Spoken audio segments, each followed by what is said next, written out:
Go on, I'm serious. Pull out your phone, open a new tab, whatever. Just look at your feed. What do you see? I bet it's all perfect, right? Everything is optimized to the max. The colors pop. The headlines have been tested a million times. The edits are just flawless.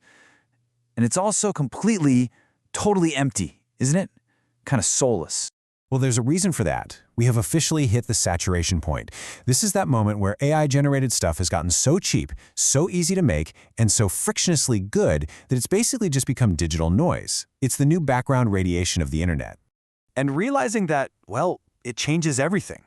Because when the entire market is flooded with synthetic perfection, your weird, unoptimized, very human, creative voice, that just became the rarest and most valuable thing out there. To really get why, we first have to wrap our heads around the scale of this flood we're all swimming in. So, let's dive in. Section 1. The saturation crisis. Because if you want to find the solution, you first have to understand just how big the flood really is. So get this. By 2026, it's estimated that 90% of all online content will be synthetically generated. And I don't just mean AI-assisted, I mean fully synthetic. This isn't some far-off future we're talking about, it's the reality we are walking into as we speak. And what's the result? Well, the machines got so good at making content that they've basically created a monoculture. Everything looks the same, sounds the same, feels the same, because it was all trained on the exact same data. It's just this massive feedback loop of perfect, polished nothingness. And this brings us to something new. You know, we all know the uncanny valley for faces that look almost human, but not quite. Well, this is the uncanny valley of ideas. It's when your brain just knows something is off, even if you can't really put your finger on why. You know that feeling when you've been scrolling for like 20 minutes and you can't remember a single thing you just saw? That's it. That is algorithmic fatigue. It is literally your nervous system just quietly revolting against the diet of infinite optimized emptiness. So, okay, if synthetic perfection is the new noise, how on earth do you create a signal? Well, the answer is kind of counterintuitive. That brings us to Section 2, the premium of imperfection. This is where you're going to learn that your flaws are actually your strategy. Now, this isn't an excuse to make lazy or just plain bad content. No, this is about that unreplicable texture of a human being actually making something. You know, the slight pause, that half-formed thought, the little stumble that proves there is a real person on the other side of the screen. This is the new standard of value. Audiences are subconsciously hunting for this proof of personhood. So your flaws, they aren't bugs in your content strategy anymore. They are the strategy.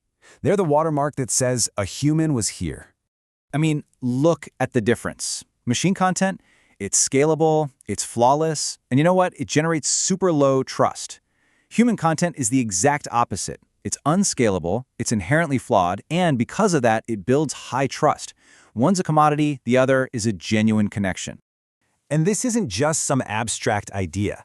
It's a fundamental economic shift. The old rules that basically govern media for 100 years, they are completely broken. Think about it. For most of media history, value was tied to how much it costs to make something. A movie costs millions, so of course it's valuable. But what happens when the cost to make a professional image, or a script, or even a video drops to basically zero? The perceived value of that thing, it inevitably follows it right down to the bottom. But while that's happening, look at the physical world. Vinyl records, film photography, live theater, little limited-run zines. All these unscalable, inefficient analog markets are booming. And not in spite of the digital flood, but because of it. Scarcity creates value. It always has. This right here, this is the key takeaway for anyone creating anything online today. If you can't make 10,000 of it in an afternoon with a single prompt, it is suddenly way more valuable than the thing you can. Your inability to scale is your greatest asset now. Okay, so here's where things get a little uncomfortable. Because this whole economic shift, it's creating a new kind of social divide. We are moving really fast into a two-tiered information economy. The bottom tier? It's free, it's infinite, and it's all synthetically generated. It's designed to keep you scrolling, but not necessarily to keep you informed. The top tier, though, that costs something. Either your time, your money, or your social capital. It's human-curated, it's scarce, and it's built entirely on trust. Luxury is being totally redefined.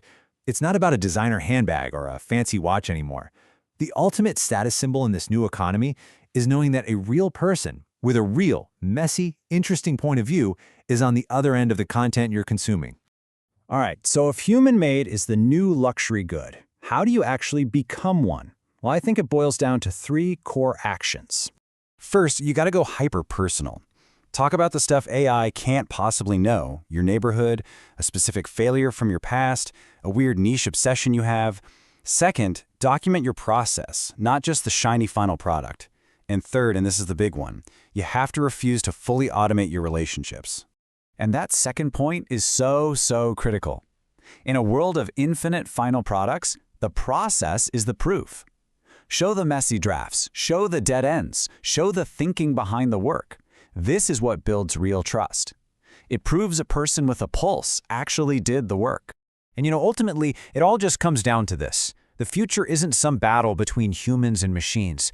It's a world of infinite machine-made noise where the clearest, most valuable, most sought-after signal is a human being who actually showed up.